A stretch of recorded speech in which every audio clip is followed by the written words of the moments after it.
목사에게 가장 개념 없는 질문이랄까, 예의 없는 질문이 있다면 뭐가 있을까요?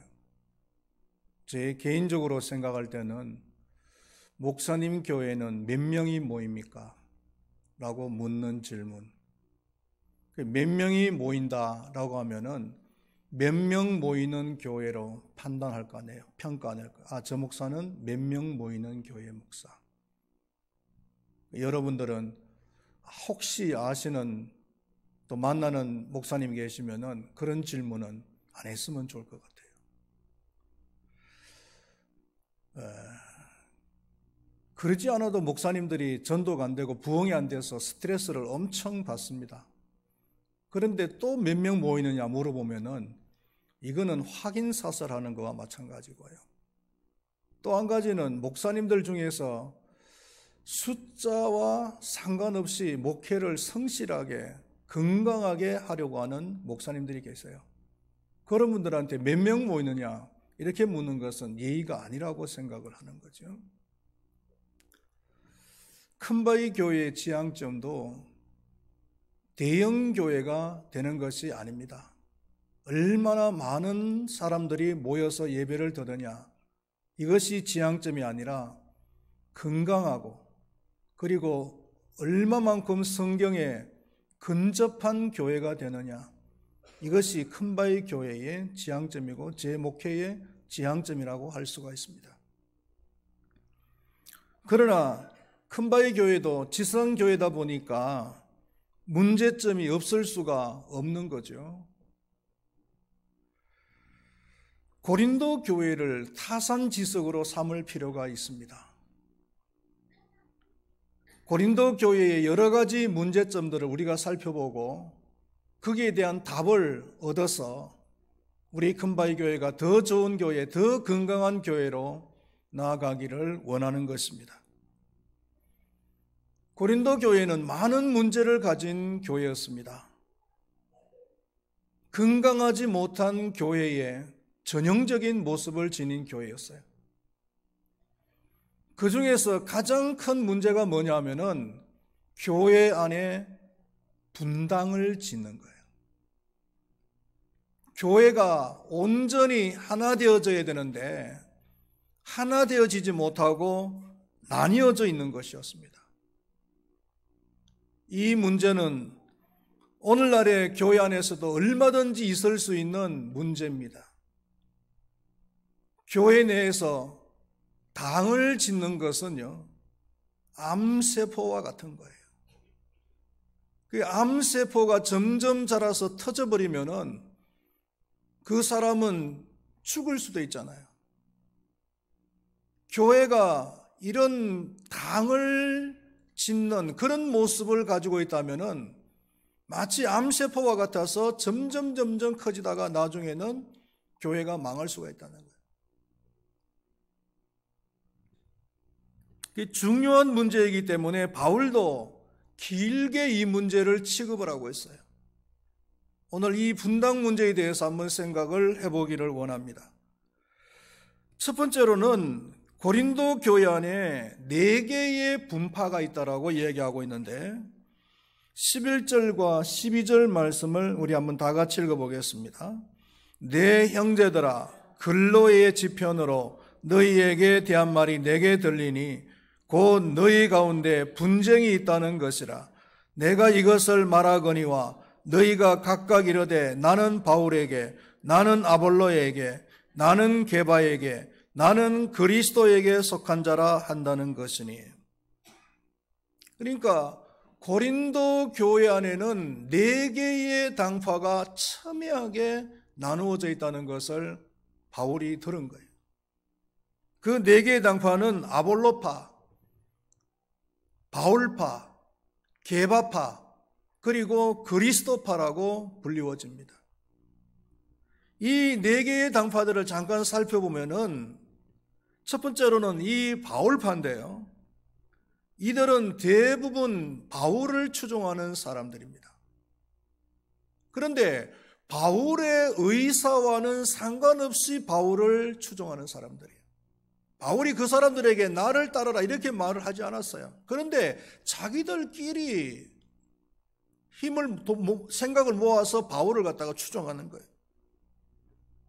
이 사람들은 이방인 신자들이 대부분이었습니다. 그리고 유대인들이 가지고 있던 그 율법에 대해서는 반감을 가지고 있었고, 복음도 비교적 자유롭게 해석을 한 사람들입니다. 유대인들에 대해서는 좀 반감을 가진, 반유대 감정을 가진 사람들이었어요. 그리고 두 번째로는 아볼로파들입니다. 이 아볼로파는 아볼로를 따르는 사람들이에요. 아볼로가 누구냐 하면은 사도행전 18장 24절 말씀에 보면은 알렉산드리아, 이집트 알렉산드리아 출신이라고 했습니다. 그리고 학문이 높고 성경에 대한 지식도 많고 웅변술도 뛰어난, 말도 아주 잘하는 그런 사람이에요. 소위 말해서 엘리트와 같은 사람이죠. 이 사람은 성경은 많이 알고 있었지만은 처음에는 복음의 진수를 잘 몰랐어요. 그래서 브리스가와 아굴라의 도움으로서 복음의 진수를 깨닫고, 그리고 후에 고린도 교회에 많은 영향력을 미친 사람이에요. 고린도 교회 내에서 그 이방인들 중에서 특별히 이제 학식이 좀 높고, 그리고 자칭 엘리트라고 생각하는 사람들, 이런 사람들이 주류를 이뤘어요. 그리고 바울을 반대하는 사람들입니다. 자신들이 교회 내에서 아주 지식층이고 엘리트라고 생각하는 그런 우월주의에 빠진 사람들이죠. 그리고 세 번째로는 게바파입니다. 게바는 베드로의 다른 이름이잖아요. 그러니까 베드로를 추종하는 사람들이에요. 이 사람들은 바울을 철저하게 싫어하고 배격하는 사람들이었어요. 바울이 그 사도라고 하는 데 있어서 가장 이의를 제기하고 강력하게 반대했던 사람들이 바로 이 사람들이고, 이 사람들은 바울이 아주 성격적으로도 변덕스럽고 불성실하다고 비판하면서 고린도 교회에서 일어나고 있는 모든 문제는 바울 때문이다 라고 핑계를 대는 사람이었어요. 그래서 자신들에게 권위를 부여하기 위해서 사도들 중에서 가장 대표적인 그 베드로, 자신들은 베드로의 제자들이다 이렇게 주장을 하는 사람들이었어요. 사실은 가짜 제자들이죠. 그리고 네 번째로는 그리스도파입니다. 이 사람들은 자신들이 그리스도와 특별한 관계를 맺고 있다고 생각을 하고, 자신들 외에 다른 사람들이 그리스도와의 관계를 맺고 있는 것에 대해서는 다 인정을 하지 않고 부정을 해버리는 사람들이에요. 요즘도 그런 사람이 있죠. 구원파라고 하는 사람들. 어느 날 구원파를 만났어요. 얘기를 하는 가운데서 저는 교회 목사입니다 라고 이야기했더니 뭐라고 하느냐 하면은 목사님도 구원받으세요. 그러니까 자기들만의 그 구원관이 다 옳고 자기들 이외에는 뭐 그 누구도 목사의 신앙도 인정을 안 해주는 거예요. 독선적이죠. 이 사람들, 자칭 그리스도파라고 하는 이 사람들이 고린도 교회 안에서 제일 골치 아픈 사람들이었어요. 자신들만의 신앙이 옳고 다른 사람들의 신앙은 다 인정을 해주지 않고 잘못된 것이라고 주장을 하니까 철저하게 독선주의에 빠진 사람들이죠. 이상으로 볼 때 고린도 교회 안에는 지역적인 문제, 신분적인 문제, 독선, 그리고 우월주의, 의식 등으로 인해서 사분오열되어져 있는 것을 우리는 보게 됩니다. 교회 안에서 다양한 생각과 의견을 가질 수는 있어요. 그리고 우리는 서로 그 다름을 인정을 하는 것이 필요합니다. 물론 교리적인 문제까지는 해당이 되는 것은 아닙니다. 교리적인 문제는 일치가 되어져야 됩니다. 그 외에 비교리적인 모든 문제는 서로 다를 수가 있어요. 그것을 인정하고 받아줄 줄 아는 그런 마음의 자세를 가질 때 교회가 하나 될 수가 있는 거죠. 그 다음에 바울은 세례에 대한 얘기를 합니다. 13절에서 17절까지 말씀을 우리 한번 다 같이 읽어보겠습니다. 그리스도께서 어찌 나뉘었느냐? 바울이 너희를 위하여 십자가에 못 박혔으며 바울의 이름으로 너희가 세례를 받았느냐? 나는 그리스도와 가이오 외에는 너희 중 아무에게도 내가 세례를 베풀지 아니한 것을 감사하노니 이는 아무도 나의 이름으로 세례를 받았다 말하지 못하게 하려 함이라. 내가 또한 스데바나 집 사람에게 세례를 베풀었고 그 외에는 다른 사람에게 세례를 베풀었는지 알지 못하노라. 그리스도께서 나를 보내심은 세례를 베풀게 하려 하심이 아니요 오직 복음을 전하게 하려 하심이로되 말의 지혜로 하지 아니함은 그리스도의 십자가가 헛되지 않게 하려 함이라. 바울이 갑자기 세례에 대한 얘기를 하는 이유가 뭐냐면은 세례를 통해서 나뉘어져서 교회가 나뉘어져서는 안 된다는 것을 변증하기 위해서 세례에 대한 얘기를 하는 거예요. 세례라는 것은 예수님께서 제자들에게 위탁하신 거예요. 마태복음 28장 19절 말씀에 보면은 예수님께서 제자들에게 그러므로 너희는 가서 모든 민족을 제자로 삼아 아버지와 아들과 성령의 이름으로 세례를 베풀어라. 이렇게 제자들에게 세례에 대해서 위임을 하셨어요. 그래서 초대 교회에서는 이 세례를 교회의 하나의 예식으로 행했습니다. 그래서 바울도 고린도 교회 내에서 그리스도와 가이오에게 세례를 베풀었고 그리고 스데바나 집에서도 세례를 베푼 사실이 있다고 얘기를 하고 있잖아요. 그러나 중요한 것이 뭐냐면 세례와 관련해서 중요한 것이 뭐냐면은 바울은 두 가지를 이야기하는데 첫 번째가 세례를 누가 베푸느냐가 중요한 것이 아니라 누구의 이름으로 세례를 베푸느냐, 이게 중요하다.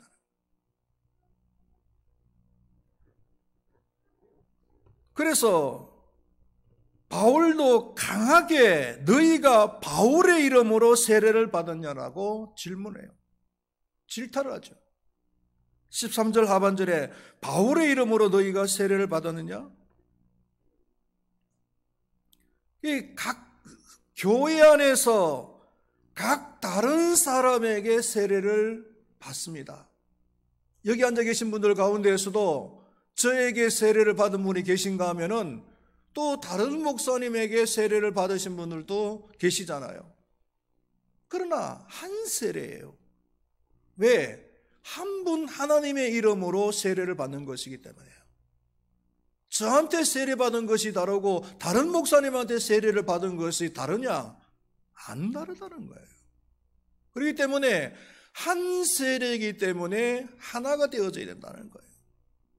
바울이 에베소서 4장 5절 말씀에서 주장하는 것이 성령이 하나 되게 하신 것을 힘써 지키라고 말씀하시면서 그 근거로서 세례도 하나라는 거예요.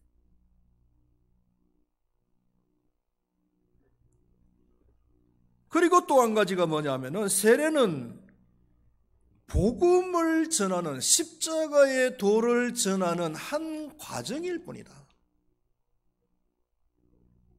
세례를 베푸는 것보다 더 중요한 것이 복음을 전하는 것이라는 거예요. 17절 상반절에 보니까 그리스도께서 나를 보내심은 세례를 베풀게 하려 하심이 아니요 오직 복음을 전하게 하려 하심이라. 세례가 중요한 것이 아닌 것이 아니라는 거죠. 세례도 중요해요. 세례도 중요하지만 세례보다 더 중요한 것이 있다면 그것은 복음을 전하는 것이다. 할렐루야. 이 바울은 이 사명을 가진 사람이잖아요. 그래서 바울은 이 사명을 감당함에 있어서 말의 지혜로 하지 않겠다. 십자가의 도를 전할 때, 하나님의 말씀을 전가할 때에 말의 지혜로 하지 않겠다라고 얘기합니다. 17절 하반절에 말의 지혜로 하지 아니하면 그리스도의 십자가가 헛되지 않게 하려 함이라. 괜히 복음을 전하면서 이 말, 저 말 그냥 막 보태가지고 얘기하다가는 오히려 복음이 가리워질 수가 있다는 거죠.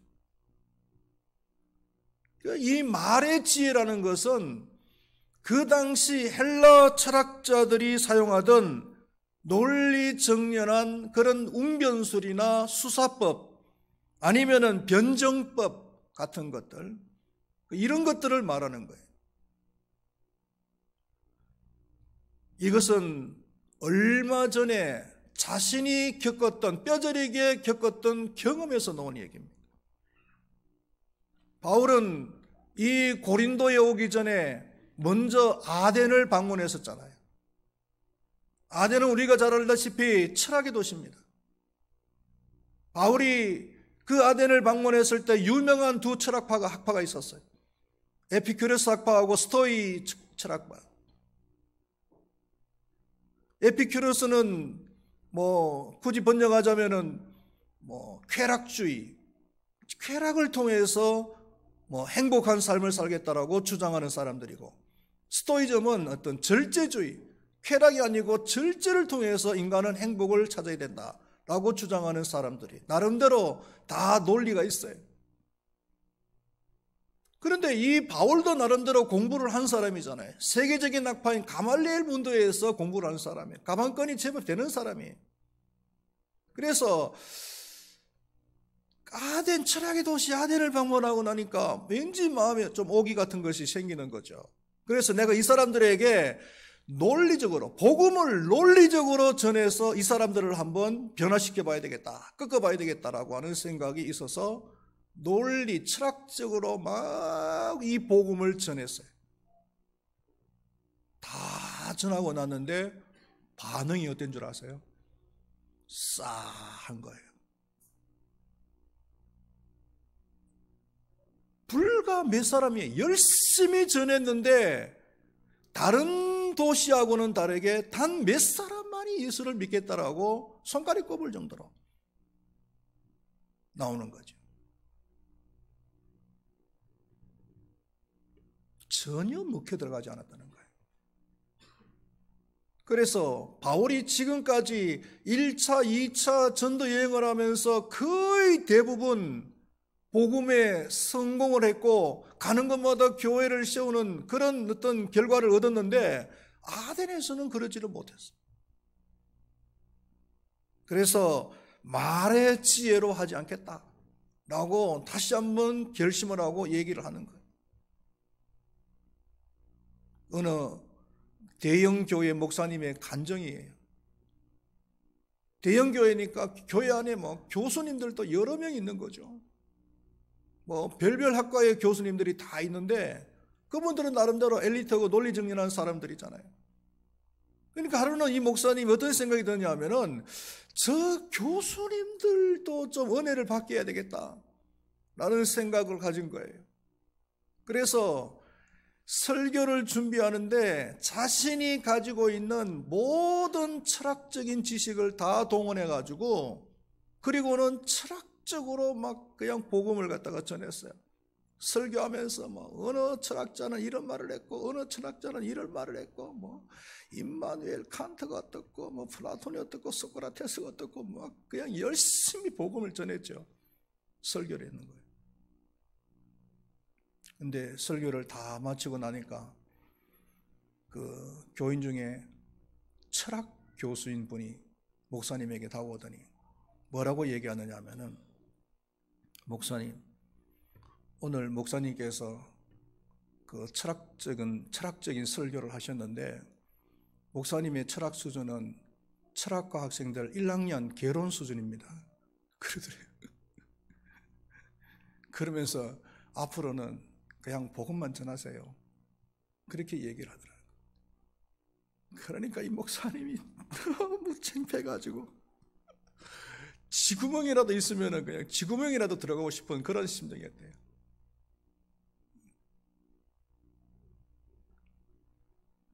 우리나라에서 세계적으로 대설교가라고 인정을 받는 그 목사님의 간증이에요. 그래서 그 목사님이 그 다음부터는 그런 괜한 설교 시간에 철학자들 그런 인용을 하지 않고 그냥 복음만 전가했다는 거예요. 위대한 설교가는요, 복음을 복잡하게 전하지를 않아요. 복잡하게 전하죠. 저도 이제 목사가 돼가지고 설교를 잘하기 위해서 초창기에는 그 선배 목사님들 중에서 설교를 잘하는 목사님들 설교 테이프도 많이 들어보고 또 설교집도 많이 이제 읽어보잖아요. 그때 이제 유명한 설교가이면서 또 부흥사였던 그 충현교회 김창인 목사님, 지금은 고인 되셨지만 김창인 목사님은 도대체 설교를 어떻게 하는가? 어떻게 하는데 이렇게 많은 사람들이 은혜를 받는가? 그래서 설교집을 사가지고 한번 봤어요. 봤더니 애게에게 설교집에 내용이 없는 거야. 너무나 단순한, 설교집이라고 할 것도 없이 너무나 단순한 내용이 있어가지고 뺏겨 쓸 것도 없어요.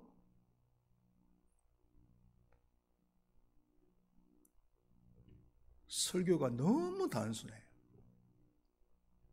지금은 그런 방송이 있는지 모르겠습니다만 우리가 어릴 때 그리고 총각 때는 그 AFKN이라고 하는 미국 방송이 있었어요.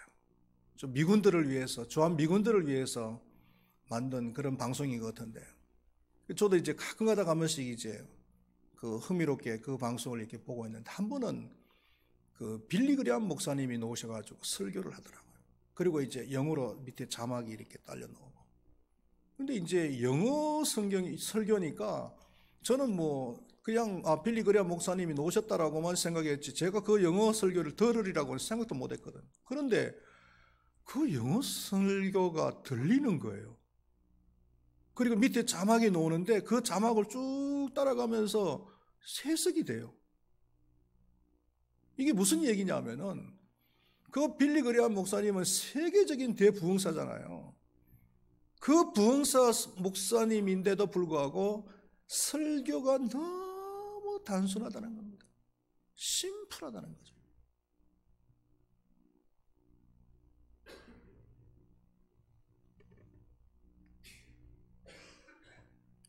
복잡하게 전한다는 것은요, 말장난일 수도 있어요, 잘못하면. 그래서 복음의 진수가 가리워질 수가 있어요.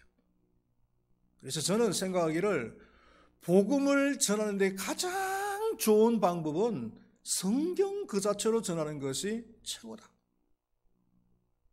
그렇게 저는 생각해요. 그래서 성경 다음으로 좋은 것이 뭐냐면은 예수 천당 불신 지옥. 거기에다가 덧붙일 필요 없이 예수 천당, 예수 믿으면 천국 가는 거고 예수 안 믿으면 지옥 갑니다. 이게 제일 좋은 것 같아요. 바울은 말의 지혜로 복음을 전하지 않겠다, 그렇게 얘기를 하고 있습니다. 그리고 세 번째로 생각할 것은 십자가의 도가 무엇인가. 이 바울은 십자가의 도만 전하겠다고 얘기하는데, 이 십자가의 도가 18절 말씀을 우리 한번 다 같이 읽어보겠습니다. 십자가의 도가 멸망하는 자들에게는 미련한 것이요 구원을 받는 우리에게는 하나님의 능력이라.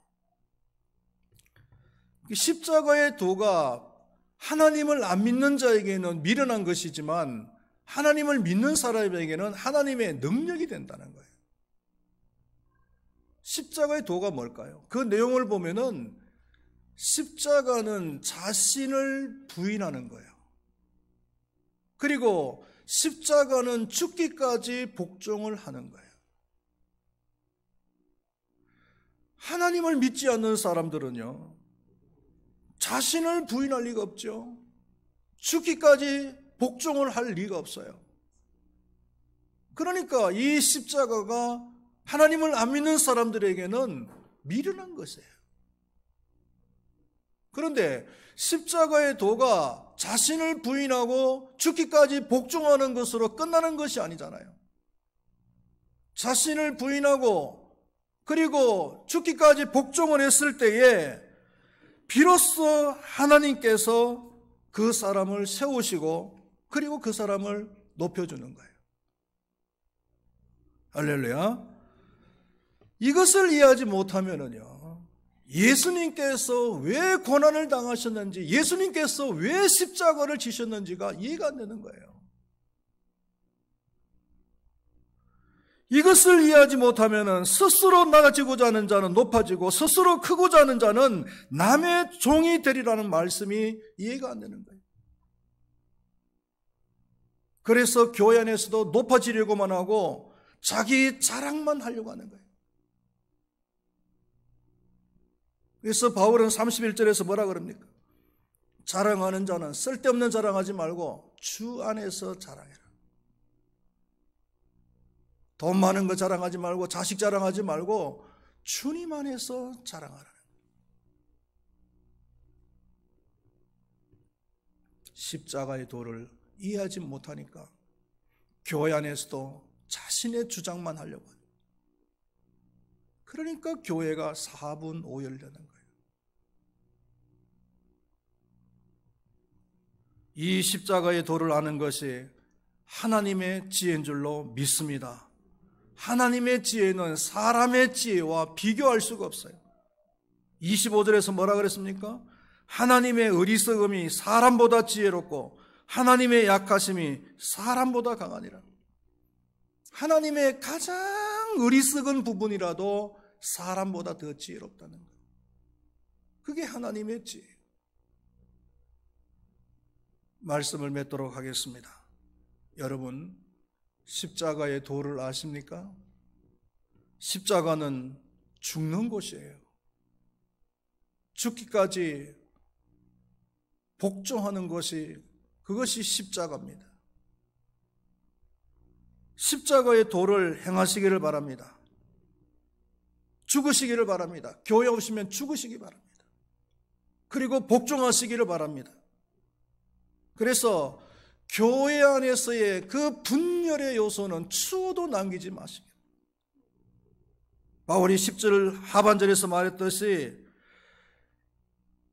모두가 같은 말을 하고 너희 가운데 분쟁이 없이 같은 마음과 같은 뜻으로 온전히 합하는 교회, 우리 큰바위 교회가 이런 교회가 될 수 있기를 바라겠습니다. 기도하겠습니다. 하나님 아버지, 우리 큰바위 교회가 건강하고 성경에 근접한 교회가 되기를 원합니다. 그러기 위해서는 십자가의 도를 알고 십자가의 도를 실천하는 모든 성도님들이 될 때 가능한 줄로 믿습니다. 모두가 교회에 오면은 자신을 부인하게 하여 주시고 죽기까지 복종하는 그런 삶들이 되게 하여 주시옵소서. 그래서 나는 온데간데 없고 예수 그리스도만 나타나는 그런 삶이 되게 하여 주시고, 그래서 예수 그리스도 안에서 같은 마음, 같은 말, 같은 생각을 해서 온전히 교회가 하나 되어지는 아름답고도 건강한 교회가 되게 하여 주시옵소서. 우리 큰바위교회 모든 성도님들이 이런 인식, 이런 믿음을 가지고서 믿음 생활에 나갈 수 있도록 도와주시옵소서. 감사합니다. 예수님의 이름으로 기도드리옵나이다. 아멘.